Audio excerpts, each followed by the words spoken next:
Hello friends, daily class में आप सभी का स्वागत है। और दोस्तों आज जो है हम बात करने वाले हैं टॉप 80 एमसीक्यू के बारे में। और दोस्तों इस क्लास को स्टार्ट करने से पहले आपको ये बताता हूँ कि आज जो हमारा 12 बजे का क्लास था वो किसी कारणवश नहीं हो पाया था, और 3 बजे का क्लास जो है वो भी नहीं हो पाया था। तो दोस्तों आज जो है हमारा टॉप 80 का जो क्वेश्चनों का क्लास था 12 बजे, वो हम अभी कर रहे हैं। और इसके बाद देखिए 3 बजे का जो क्लास था ना प्रैक्टिस सेट का, जिसमें हम लोग प्रैक्टिस सेट नंबर 8 का प्रैक्टिस करने वाले थे। तो दोस्तों उसका जो प्रैक्टिस है हम लोग कल जो है एक कर लेंगे 9 बजे, और उसके बाद एक कर लेंगे 3 बजे अपने टाइम पे। तो दोस्तों आज का जो प्रैक्टिस सेट है वो कल 9 बजे वाले में रिकवर हो जाएगा। और 9 बजे के बाद हमारा नेक्स्ट क्लास रहेगा 12 बजे, कब 12:30 दोस्तों 12:30 बजे। और उसके बाद हमारा प्रैक्टिस क्लास रहेगा 3 बजे कल। तो आज जो है 12 बजे और 3 बजे क्लास नहीं हो पाई थी, तो 12 बजे क्लास की जगह आज जो है ये क्लास आपको टॉप 80 एमसीक्यू का प्रैक्टिस करवाएगा। और इसके बाद जो प्रैक्टिस का क्वेश्चन का क्लास है 3 बजे, तो वो आपको कल 9 बजे मिल जाएगा। तो इसमें आप प्रैक्टिस कर सकते हैं दोस्तों। जल्दी से अपने दोस्तों को इन्वाइट कीजिए ताकि वो भी इस सेशन से जुड़ सके। तो आप सभी को गुड इवनिंग टू ऑल। जितने भी लोग हैं जल्दी से लाइव आ जाइए, क्योंकि इसमें हम लोग टॉप 80 क्वेश्चनों का प्रैक्टिस करने वाले हैं। अगर दोस्तों आप हमारे यूट्यूब चैनल पर नए हैं तो हमारे यूट्यूब चैनल डेली क्लास को सब्सक्राइब करना बिल्कुल भी मिस मत कीजिएगा। तो दोस्तों जल्दी से अपने फ्रेंड को इनवाइट कीजिए। तब तक चलते हैं नेक्स्ट क्वेश्चन देखते हैं अपना फर्स्ट क्वेश्चन क्या है आज की सेशन का। तो दोस्तों आपको जो है फर्स्ट क्वेश्चन स्क्रीन पे दिख रहा होगा। और फर्स्ट क्वेश्चन हमारा ये है कि माउंट एवरेस्ट पर चढ़ने वाली प्रथम भारतीय महिला कौन थी। क्वेश्चन है कि माउंट एवरेस्ट पर चढ़ने वाली प्रथम भारतीय महिला कौन है। तो दोस्तों इसका आंसर हो जाएगा बछेंद्री पाल यादव। तो माउंट एवरेस्ट पर चढ़ने वाली प्रथम भारतीय महिला थी बछेंद्री पाल यादव। इसका ऑप्शन हो जाएगा सी। और दोस्तों अगर आपने अभी तक इस सेशन को लाइक नहीं किया तो प्लीज इस सेशन को लाइक करके अपने दोस्तों के साथ जरूर शेयर कीजिएगा। चलिए देखते हैं नेक्स्ट क्वेश्चन है 2 नंबर। क्वेश्चन की चांद पर उतरने वाला दूसरा व्यक्ति कौन है। क्वेश्चन क्या है, चांद पर उतरने वाला दूसरा व्यक्ति कौन है। तो दोस्तों इसका आंसर क्या हो जाएगा, चांद पर दूसरा व्यक्ति पहुंचने वाला कौन है, तो एडविन एल्ड्रिन।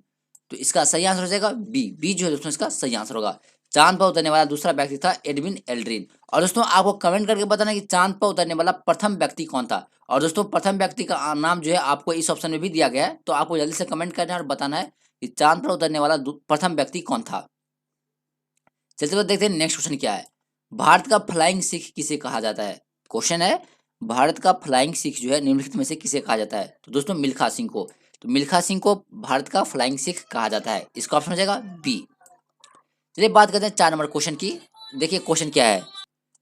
क्वेश्चन ये है कि नीति आयोग का पदेन अध्यक्ष कौन होता है। क्वेश्चन क्या है, नीति आयोग का। दोस्तों नीति आयोग का जो पदेन अध्यक्ष होता है वो कौन होता है, तो ये होता है भारत के प्रधानमंत्री।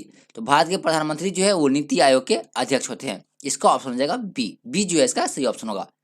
अब देखिए 5 नंबर क्वेश्चन। टाइफाइड किसके माध्यम से होता है। तो टाइफाइड जो दोस्तों वो जीवाणु के माध्यम से होता है। तो हमारा करेक्ट ऑप्शन क्या हो जाएगा, बी। बी जो है इसका करेक्ट ऑप्शन होगा। टाइफाइड जो है वो जीवाणु के माध्यम से होता है। अब देखिए 6 नंबर क्वेश्चन क्या है। अंकोर वाट का मंदिर का निर्माण किसने करवाया था।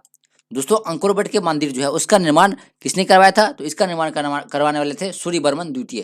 तो सूर्यवर्मन द्वितीय ने अंकोर वाट के मंदिर का निर्माण करवाया था। इसका ऑप्शन हो जाएगा डी। तो डी जो है इसका करेक्ट ऑप्शन हो जाएगा। अब देखिए 7 नंबर। भारत एक्सप्रेस किन दो देशों के बीच परिचालित हो रही है। क्वेश्चन क्या है, देखिए क्वेश्चन बहुत ही इंपॉर्टेंट है कि भारत एक्सप्रेस, तो बताइए भारत एक्सप्रेस किन दो देशों के बीच परिचालित हो रही है। जल्दी से कमेंट कीजिए, बताइए इसका सही आंसर क्या होगा। तो दोस्तों ये जो है भारत और पाकिस्तान के बीच परिचालित हो रही है। कहाँ के, तो भारत और पाकिस्तान के बीच। इसका ऑप्शन हो जाएगा डी। डी जो है इसका करेक्ट ऑप्शन होगा। और दोस्तों इस सेशन में हम लोग कुल 80 क्वेश्चन का प्रैक्टिस करने वाले हैं, जो कि आप लोगों के लिए बहुत ही इंपॉर्टेंट है। और दोस्तों आप किसी भी वनडे एग्जाम की प्रिपरेशन कर रहे हैं तो ये सेशन जो है आप लोगों के लिए बहुत ही महत्वपूर्ण है। और दोस्तों इसमें जितने भी क्वेश्चन है बहुत ही इंपॉर्टेंट, तो आप एक भी क्वेश्चन को जो है स्किप मत कीजिएगा। अब देखिए 8 नंबर क्वेश्चन क्या है। मानव शरीर में रक्त की कमी को क्या कहा जाता है। तो दोस्तों मानव के शरीर में रक्त की कमी को जो है इस्कीमिया कहा जाता है। क्या कहा जाता है, इस्कीमिया। यानी इसका सही आंसर क्या होगा, ए। देखिए दोस्तों यहाँ पे ऑप्शन का गलत है, यहाँ पे एनीमिया होगा। ठीक है, मानव शरीर में रक्त की कमी को क्या कहा जाता है, एनीमिया कहा जाता है। तो यहाँ पे होगा एनीमिया, यहाँ पे इस्कीमिया है जो कि एरर है, तो यहाँ पे एनीमिया हो जाएगा। तो हमारा ऑप्शन होगा ए। अब देखिए क्वेश्चन 9 नंबर। एक्सरे की खोज किसने किया था। तो दोस्तों आप सभी को पता है कि एक्सरे की खोज किसने किया था, रोंटगन ने। किसने, रोंटगन ने। तो एक्सरे के खोजकर्ता कौन है, रोंटगन। इसका ऑप्शन हो जाएगा सी। अब देखिए 10 नंबर। यांत्रिक ऊर्जा से वैद्युत ऊर्जा में किसके द्वारा परिवर्तन किया जाता है। क्वेश्चन क्या है, यांत्रिक ऊर्जा से वैद्युत ऊर्जा में किसके द्वारा परिवर्तन किया जाता है। तो दोस्तों किसके द्वारा परिवर्तन किया जाता है, तो डायनेमो द्वारा। किसके द्वारा, डायनेमो द्वारा। डी ऑप्शन जो इसका सही हो जाएगा। अब देखिए क्वेश्चन है 11 नंबर। दिया सलाई में किस फास्फोरस का प्रयोग किया जाता है। क्वेश्चन क्या है, दिया सलाई में।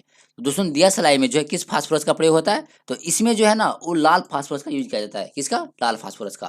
तो दिया सलाई में लाल फास्फोरस का यूज किया जाता है। इसका करेक्ट ऑप्शन क्या हो जाएगा? डी। डी जो है इसका सही ऑप्शन होगा। अब देखिए 22 नंबर, अंतर्राष्ट्रीय चावल अनुसंधान संस्थान कहाँ पर है? क्वेश्चन है कि अंतर्राष्ट्रीय चावल अनुसंधान संस्थान, दोस्तों ये जो संस्थान है ये है मनीला में। कहाँ पर है? मनीला में। इसका ऑप्शन होगा सी। सी जो है इसका सही ऑप्शन होगा। अब देखिए किसे पूर्व का मैनचेस्टर कहा जाता है? अब आपको बताना है कि किस क्षेत्र को पूर्व का मैनचेस्टर कहा जाता है।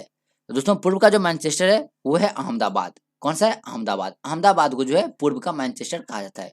इसका आंसर होगा डी। अब देखिए यहाँ पे क्वेश्चन क्या है, राष्ट्रपति भवन का वास्तुकार कौन है? दोस्तों बहुत ही इंपॉर्टेंट क्वेश्चन है आप लोगों के लिए कि राष्ट्रपति भवन का वास्तुकार कौन है। तो दोस्तों इसके वास्तुकार कौन है? Edwin Lutyens. कौन है? Edwin Lutyens. जिसका देखिए ऑप्शन यहाँ पे दिया गया है। देखिए राष्ट्रपति भवन के वास्तुकार जो थे वो थे एडविन लुटियन। इसका ऑप्शन हो जाएगा ए, यानी 14 का ऑप्शन क्या होगा? ए। और दोस्तों अगर आपने अभी तक हमारे यूट्यूब चैनल डेली क्लास को सब्सक्राइब नहीं किया तो प्लीज इसे सब्सक्राइब करके अपने दोस्तों के साथ जरूर शेयर कीजिएगा। अब देखिए क्वेश्चन क्या 15 नंबर, पीलिया बीमारी शरीर के किस अंग को प्रभावित करता है? क्वेश्चन क्या है? पीलिया बीमारी। तो दोस्तों पीलिया बीमारी जो है वो शरीर के किस अंग को प्रभावित करता है? तो लीवर को। किसको? लीवर को। इसका सही ऑप्शन होगा डी। और दोस्तों ये जो क्लास है ये क्लास है 12 बजे की, यानी 12:30 बजे जो आज क्लास होना था वो नहीं हो पाया था, तो उसके टाइम पे जो है ये क्लास आज चला जा रहा है शाम के 6 बजे। और उसके बाद देखिए आज जो हमारा 3 बजे प्रैक्टिस सेट था ना वो हम लोग कल 9 बजे कवर कर लेंगे। तो कल 9 बजे जो है हमारा प्रैक्टिस सेट नंबर 8 जो है वो स्टार्ट होगा। उसके बाद फिर एक प्रैक्टिस सेट रहेगा 9 नंबर जो कि होगा 3 बजे अपने टाइम के अनुसार। और इसके बीच में हमारा एक और क्लास रहेगा कब? तो 12:30 बजे। चलिए देखते हैं 16 नंबर क्वेश्चन, टिहरी जल विद्युत परियोजना किस नदी पर बनाई गई है? क्वेश्चन क्या है? टिहरी जल विद्युत परियोजना। दोस्तों यह जो परियोजना है यह किस नदी पर है? तो भागीरथी पर। किस पर? भागीरथी नदी पर। इसका ऑप्शन होगा डी। अब देखिए 17 नंबर क्वेश्चन, नेपाल नगर अखबारी कागज फैक्ट्री भारत के किस राज्य में स्थित है? बहुत ही इंपॉर्टेंट क्वेश्चन है कि नेपाल नगर अखबारी कागज फैक्ट्री जो है वो भारत के किस राज्य में स्थित है? तो ये भारत के मध्य प्रदेश राज्य में है। तो इसका सही आंसर होगा डी। डी जो है इसका दोस्तों करेक्ट ऑप्शन होगा। अब देखिए क्वेश्चन क्या है, 3 बीघा कॉरिडोर किन दो देशों के बीच स्थित है? 3 बीघा कॉरिडोर जो है वो स्थित है भारत एवं बांग्लादेश के बीच। तो भारत एवं बांग्लादेश के बीच जो है 3 बीघा कॉरिडोर स्थित है। इसका ऑप्शन हो जाएगा डी। डी जो है इसका करेक्ट ऑप्शन होगा। अब देखिए 19 नंबर, पुलित्जर पुरस्कार किस क्षेत्र में दिया जाता है? क्वेश्चन क्या है? पुलित्जर पुरस्कार। तो दोस्तों पुलित्जर पुरस्कार जो है पुलित्जर पुरस्कार किस क्षेत्र में दिया जाता है? तो ये दिया जाता है पत्रकारिता के क्षेत्र में। किसमें? पत्रकारिता के क्षेत्र में। इसका ऑप्शन होगा डी। डी जो दोस्तों इसका सही आंसर होगा। अब देखिए 20 नंबर क्वेश्चन क्या है, नामदफा नेशनल पार्क किस राज्य में स्थित है? क्वेश्चन है नामदफा नेशनल पार्क। दोस्तों यह पार्क जो है यह भारत के अरुणाचल प्रदेश राज्य में है। किस राज्य में? अरुणाचल प्रदेश राज्य में। तो नामदफा नेशनल पार्क जो है वो अरुणाचल प्रदेश में है। इसका ऑप्शन होगा बी। बी जो है इसका करेक्ट ऑप्शन होगा। अब देखिए 21 नंबर, शिव समुद्रम द्वीप का निर्माण किस नदी के द्वारा किया गया? क्वेश्चन क्या है? शिव समुद्रम द्वीप का निर्माण जो है वो किस नदी के द्वारा किया गया? तो दोस्तों इसका निर्माण जो है कावेरी नदी के द्वारा किया गया था। तो शिव समुद्रम जो द्वीप है उसका निर्माण किया गया था कावेरी नदी के द्वारा। ठीक है, इसका निर्माण किससे होता है? कावेरी नदी से। इसका ऑप्शन होगा सी। अब देखिए नेक्स्ट क्वेश्चन 22 नंबर, एंजाइम का निर्माण किस में होता है? क्वेश्चन बहुत ही इंपॉर्टेंट है कि एंजाइम का निर्माण जो है किस में होता है? दोस्तों इसका निर्माण होता है प्रोटीन में। तो हमारा सही ऑप्शन क्या होगा? सी। एंजाइम का निर्माण होता है प्रोटीन में। चलिए देखते हैं नेक्स्ट क्वेश्चन 23 नंबर, सौर परिवार का सबसे बड़ा ग्रह कौन सा है? और दोस्तों ये क्वेश्चन आप लोगों के लिए बहुत ही ईजी है कि सौर ग्रह का सबसे बड़ा ग्रह कौन सा है? तो आप सभी को पता है कि सबसे बड़ा ग्रह कौन सा है? बृहस्पति। बृहस्पति जो है वो सौर परिवार का सबसे बड़ा ग्रह माना जाता है। इसका ऑप्शन क्या होगा? बी। बी जो है इसका सही ऑप्शन होगा। अब देखिए 24 नंबर, वायुमंडल में ओजोन छिद्र किस स्थान पर हुई है? क्वेश्चन क्या है? वायुमंडल में ओजोन छिद्र जो है वो किस स्थान पर हुई है? तो दोस्तों ओजोन छिद्र जो है किस स्थान पर हुई है? तो एंटार्कटिका रेखा पर। कहां पर? एंटार्कटिका रेखा पर। इसका ऑप्शन होगा सी। सी जो है इसका करेक्ट ऑप्शन हो जाएगा। चलिए बात करते हैं 25 नंबर की, राष्ट्रीय ध्वज में कुल कितनी तीलियां हैं? देखिए दोस्तों क्वेश्चन बहुत ही इंपॉर्टेंट है कि राष्ट्रीय ध्वज में कुल कितनी तीलियां हैं। दोस्तों इसमें कुल कितनी तीलियां होती हैं? 24। कितनी होती है? 24। ये ऑप्शन जो हमारा बिल्कुल करेक्ट हो जाएगा। और दोस्तों अगर आपने अभी तक हमारे इस सीजन को अपने दोस्तों के साथ शेयर नहीं किया है तो प्लीज इस सीजन को अपने दोस्तों के साथ जरूर शेयर कीजिएगा। और हमारा जो प्रैक्टिस सेट नंबर 7 का है, यानी 7 तो हो चुका था, 8 का वो होगा कल 9 बजे। तो 8 का जो प्रैक्टिस सेट है वो कल हम 9 बजे रिवाइज करेंगे। उसके बाद नहीं सॉरी, कल हम 8 जो है ना 8 का प्रैक्टिस करेंगे 9 बजे। और प्रैक्टिस सेट नंबर 9 का करेंगे रिवाइज हम 3 बजे। 3 बजे करेंगे हम प्रैक्टिस सेट नंबर 9 का रिवाइज। चलिए बात करते हैं 26 नंबर क्वेश्चन की। देखिए पानीपत की प्रथम लड़ाई किन दो पक्षों के बीच में लड़ी गई थी? क्वेश्चन क्या है, पानीपत की प्रथम लड़ाई किन दो पक्षों के बीच में लड़ी गई थी? तो दोस्तों जैसे कि मैं आपको बता दूं, पानीपत की प्रथम लड़ाई जो है वो हुई थी 1526 में। कब हुआ था? 1526 में। और दोस्तों ये जो हुआ था ना, ये हुआ था बाबर और इब्राहिम लोदी के बीच। तो पानीपत की प्रथम लड़ाई जो है वो हुआ था 1526 में, बाबर और इब्राहिम लोदी के बीच। तो इसका ऑप्शन क्या होगा? बी। बी जो दोस्तों इसका सही ऑप्शन होगा। और दोस्तों बाबर जो थे ये मुगल वंश के संस्थापक थे, जिन्होंने मुगल वंश की स्थापना 1526 ईस्वी में ही किया था। अब देखिए नेक्स्ट क्वेश्चन क्या है हमारा। नेक्स्ट क्वेश्चन यहाँ पे आपको दिख रहा होगा कि आईने अकबरी के लेखक कौन है। दोस्तों बहुत ही इजी क्वेश्चन है, बचपन में भी आप लोगों ने पढ़ा होगा कि आईने अकबरी के लेखक कौन है।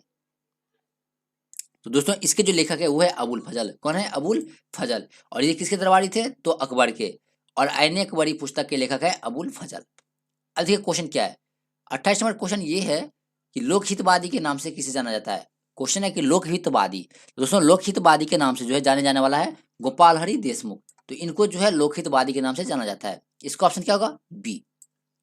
अब देखिए क्वेश्चन है 29 नंबर, शरीर ऊर्जा का मुख्य स्रोत क्या है। क्वेश्चन क्या है, शरीर में ऊर्जा का मुख्य स्रोत क्या है। यहाँ पे होगा में, तो शरीर में ऊर्जा का मुख्य स्रोत। तो दोस्तों इसका मुख्य स्रोत क्या है? तो कार्बोहाइड्रेट। तो शरीर में ऊर्जा का मुख्य स्रोत है कार्बोहाइड्रेट। अब देखिए क्वेश्चन है 30 नंबर, बंगाल का प्रथम गवर्नर जनरल कौन था। क्वेश्चन बहुत ही इंपॉर्टेंट है कि भारत का प्रथम गवर्नर जनरल कौन था। जल्दी से कमेंट कीजिए, बताइए भारत के प्रथम गवर्नर जनरल कौन थे। दोस्तों ये थे वारेन हेस्टिंग। कौन थे? Warren Hasting. बी ऑप्शन जो है इसका करेक्ट हो जाएगा। बंगाल का प्रथम गवर्नर जनरल था वारेन हेस्टिंग। अब देखिए 31 नंबर, बाबर की मृत्यु कहाँ पर हुई थी। दोस्तों बाबर की मृत्यु जो है वो हुई थी 1530 में। और बताइए ये बाबर की मृत्यु जो है वो किस जगह पर हुई थी। तो ये हुई थी आगरा में। कहाँ पर? आगरा में। तो बाबर की मृत्यु कहाँ पर हुई थी? आगरा में। दोस्तों इसका ऑप्शन हो जाएगा सी। सी जो है इसका सही आंसर होगा। अब देखिए क्वेश्चन है 32 नंबर, भारत के प्रथम सूफी संत कौन है। क्वेश्चन क्या है, भारत के प्रथम सूफी संत कौन है। तो दोस्तों भारत के प्रथम सूफी संत कौन है? तो ये है ख्वाजा मोइनुद्दीन चिश्ती। ख्वाजा मोइनुद्दीन चिश्ती जो है भारत के प्रथम सूफी संत थे। इसका ऑप्शन हो जाएगा ए। ए जो है इसका करेक्ट आंसर होगा दोस्तों। अब देखिए नेक्स्ट क्वेश्चन है 33 नंबर। देखिए क्वेश्चन क्या है कि भारतीय राष्ट्रीय कांग्रेस के प्रथम अधिवेशन में कुल कितने सदस्यों ने सम्मेलन में भाग लिया था। अब आपको यह बताना है कि भारतीय राष्ट्रीय कांग्रेस के प्रथम अधिवेशन में कुल कितने सदस्यों ने सम्मेलन में भाग लिया था। और दोस्तों जैसे कि आप सभी को पता है कि भारतीय राष्ट्रीय कांग्रेस की स्थापना हुई थी 1885 में। कब हुआ था? 1885 में। और इसके संस्थापक कौन थे? ए.ओ. ह्यूम। तो बताइए ये कांग्रेस के प्रथम अधिवेशन में जो है कुल कितने सदस्यों ने सम्मेलन में भाग लिया था। तो दोस्तों कुल 72 सदस्यों ने, कितने? 72 सदस्यों ने भाग लिया था। इसका ऑप्शन हो जाएगा ए। ए जो है इसका सही ऑप्शन होगा दोस्तों। अब देखिए नेक्स्ट क्वेश्चन है 34 नंबर कि भारत में ऑपरेशन फ्लड कब शुरू की गई। क्वेश्चन क्या है, भारत में ऑपरेशन फ्लड। तो दोस्तों ऑपरेशन फ्लड के बारे में अपने लोग पहले क्लास में भी चर्चा कर चुके हैं कि ऑपरेशन फ्लड क्या होता है। और आपको बताना है कि भारत में ऑपरेशन फ्लड कब शुरू की गई। तो दोस्तों ये शुरू की गई थी 1970 में। तो 1970 में जो है ऑपरेशन फ्लड शुरू किया गया था। इसका सही ऑप्शन क्या होगा? ए। ए जो है इसका सही ऑप्शन होगा। अब देखिए नेक्स्ट क्वेश्चन 35 नंबर। क्वेश्चन है हमारा 35 नंबर कि ऑपरेशन फ्लड का संबंध किस क्षेत्र से है। दोस्तों देखिए अभी जस्ट हम लोगों ने देखा था कि भारत में ऑपरेशन फ्लड की शुरुआत कब की गई थी? 1970 में। और ऑपरेशन फ्लड का संबंध जो है निम्नलिखित में से किसे था? तो दूध उत्पादन से। किसे? दूध उत्पादन से। तो दोस्तों इसका सही आंसर होगा बी। बी जो है इसका सही आंसर होगा। और देखिए क्वेश्चन क्या है, श्वेत क्रांति के भारत में जन्मदाता कौन है। तो श्वेत क्रांति के भारत में जन्मदाता जो है वो कौन है? तो डॉक्टर बीजी कुरियन। डॉक्टर बीजी कुरियन को श्वेत क्रांति का जन्मदाता माना जाता है। इसका ऑप्शन होगा सी। सी जो है दोस्तों इसका सही ऑप्शन होगा। आज के 37 नंबर, अंतर्राष्ट्रीय तिथि रेखा किस महासागर से होकर गुजरती है। क्वेश्चन क्या है, अंतर्राष्ट्रीय तिथि रेखा। तो दोस्तों ये जो तिथि रेखा है वो किस महासागर से गुजरती है। तो ये गुजरती है प्रशांत महासागर से। किसे? प्रशांत महासागर से। तो सी ऑप्शन जो इसका बिल्कुल सही हो जाएगा।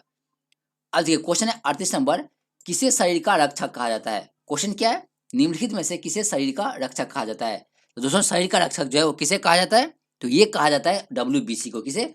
WBC को, यानी व्हाइट ब्लड सेल को। अब क्वेश्चन है कि भारतीय रिजर्व बैंक की स्थापना कब की गई। दोस्तों भारतीय रिजर्व बैंक की स्थापना जो है वो हुई थी 1935 में। कब हुआ था? 1935 में। इसका ऑप्शन होगा सी। अब देखिए कृत्रिम उपग्रह में वैद्युत ऊर्जा की मुख्य स्रोत क्या है। क्वेश्चन क्या है, कृत्रिम उपग्रह में विद्युत ऊर्जा का मुख्य स्रोत क्या है। तो दोस्तों विद्युत ऊर्जा का मुख्य स्रोत क्या है कृत्रिम उपग्रह में। तो इसमें जो है इसका मुख्य स्रोत है सौर सेल। क्या है? सौर सेल। इसका आंसर होगा बी। बी जो दोस्तों इसका सही आंसर होगा। देखिए ये था हमारा प्रैक्टिस सेट 1 जिसमें हम लोगों ने 40 क्वेश्चन प्रैक्टिस किया था। अब हम देखते हैं सेट नंबर 2 को। इसमें भी हम लोग 40 क्वेश्चनों को प्रैक्टिस करेंगे और दोस्तों लास्ट में आपको कमेंट करके बताना कि आपने कुल 80 क्वेश्चन से कितने क्वेश्चन का आंसर जो है सही दिया है। देखिए क्वेश्चन क्या, फर्स्ट नंबर, परमाणु अप्रसार संधि कब लागू किया गया? क्वेश्चन क्या, परमाणु अप्रसार संधि। दोस्तों यह संधि जो है कब लागू किया गया था? जल्दी से कमेंट कीजिए, बताइए इसका सही आंसर क्या होगा। तो दोस्तों ये जो लागू किया गया था ये किया गया था 1970 में। कब हुआ था? 1970 में। अब क्वेश्चन है 2 नंबर कि रक्तदाब का नियंत्रण कौन सी ग्रंथि करता है? अब रक्तदाब यानी ब्लड प्रेशर का नियंत्रण जो है कौन सी ग्रंथि करता है? दोस्तों इसका नियंत्रण करता है एड्रिनल। कौन करता है? एड्रिनल। इसका ऑप्शन होगा सी। अब देखिए क्वेश्चन क्या 3 नंबर, क्लोरोफिल का खनिज घटक क्या है? क्वेश्चन क्या है, क्लोरोफिल का खनिज घटक क्या है? दोस्तों इसका जो खनिज घटक है वो है मैग्नीशियम। क्या है? मैग्नीशियम। डी ऑप्शन जो इसका करेक्ट हो जाएगा। अब देखिए क्वेश्चन क्या है, खट्टे स्वाद के लिए जीभ का कौन सा भाग पता लगाता है? अब बताइए जीभ का जो है कौन सा भाग खट्टे स्वाद का पता लगाता है? तो दोस्तों कौन सा भाग? पार्श्व भाग। कौन सा? पार्श्व भाग। इसका ऑप्शन होगा ए। जीभ का जो पार्श्व भाग होता है वो खट्टे स्वाद को पता लगाता है। इसका ऑप्शन होगा ए। अब क्वेश्चन क्या है, विटामिन बी1 की कमी से कौन सा रोग होता है? क्वेश्चन क्या है, विटामिन बी1 की कमी से। दोस्तों बी1 की कमी से जो है कौन सा रोग होता है? तो इससे होता है बेरी बेरी। कौन सा? Berry berry. सी ऑप्शन जो इसका बिल्कुल सही हो जाएगा। अब देखिए 6 नंबर, कोशिका द्वीप का संबंध किस व्यक्ति से है? क्वेश्चन क्या है, कोशिका द्वीप का संबंध। दोस्तों इसका जो संबंध है ये है नेपोलियन बोनापार्ट से। किसे? नेपोलियन बोनापार्ट से। डी ऑप्शन जो इसका सही हो जाएगा। अब क्वेश्चन है 7 नंबर कि जेमिनी राय का संबंध किस क्षेत्र से है? तो दोस्तों जेमिनी राय का जो संबंध है वो है चित्रकला से। किससे? चित्रकला से। इसका ऑप्शन होगा बी। अब 8 नंबर देखिए, क्वेश्चन है 8 नंबर कि मानचित्र बनाने के विज्ञान को क्या कहा जाता है? तो दोस्तों मानचित्र बनाने के विज्ञान को जो है फोटोग्राफी कहा जाता है। क्या कहा जाता है? फोटोग्राफी। सी ऑप्शन इसका बिल्कुल सही हो जाएगा। अब देखिए एलोरा की गुफा का संबंध किस धर्म से है? क्वेश्चन क्या है, एलोरा की गुफा। दोस्तों इसका संबंध जो है किस धर्म से? तो इसका संबंध है किस धर्म से? तो उपयुक्त में से सभी यानी हिंदू, जैन और बौद्ध तीनों धर्म से है। तो एलोरा की गुफा का संबंध है तीनों धर्म से। इसका आंसर हो जाएगा डी। अब है 10 नंबर क्वेश्चन, बाजीराव प्रथम एवं निजामुल मुल्क के बीच पालखेरा का युद्ध कब लड़ाया गया था? दोस्तों आप सभी को पता होगा कि पालखेरा का युद्ध कब हुआ था? 1728 में। और किसके बीच हुआ था? बाजीराव प्रथम और निजामुल मुल्क के बीच। इसका सही आंसर हो जाएगा सी। अब ये 11 नंबर, गौतम बुद्ध का संबंध किस क्षत्रिय वंश से था? क्वेश्चन क्या है, गौतम बुद्ध का संबंध। तो दोस्तों इसका संबंध जो है वो था शाक्य वंश से। किसे? शाक्य वंश से। इसका ऑप्शन हो जाएगा बी। बी जो है इसका सही ऑप्शन होगा। अब क्वेश्चन है कौन सा टेनिस खेल प्रतियोगिता घास के मैदान पर खेली जाती है? क्वेश्चन क्या है, कौन सा टेनिस खेल जो है वो प्रतियोगिता घास के मैदान पर खेली जाती है? दोस्तों किस पर खेली जाती है? Wimbledon open. कौन सा? विंबलडन होगा। क्या होगा? Wimbledon open. तो कौन सी टेनिस खेल? तो विंबलडन ओपन खेल। ये जो है किस पे खेली जाती है? तो घास के मैदान पर। इसका सही ऑप्शन होगा डी। अब ये क्वेश्चन क्या है, लोकटक झील। तो दोस्तों लोकटक झील जो है भारत के किस राज्य में है? तो मणिपुर में। किस राज्य में है? मणिपुर में। इसका ऑप्शन होगा ए। तो लोकटक झील जो है वो भारत के मणिपुर राज्य में। इसका ऑप्शन होगा ए। अब क्वेश्चन देखिए 14 नंबर, कादम्बरी नाटक के लेखक कौन है? क्वेश्चन क्या है, कादम्बरी नाटक के लेखक कौन है? तो दोस्तों इसके जो लेखक है इनका नाम क्या है? तो बाणभट्ट। क्या नाम है? बाणभट्ट। तो कादम्बरी नाटक के लेखक है बाणभट्ट। सी ऑप्शन जिसका बिल्कुल सही हो जाएगा।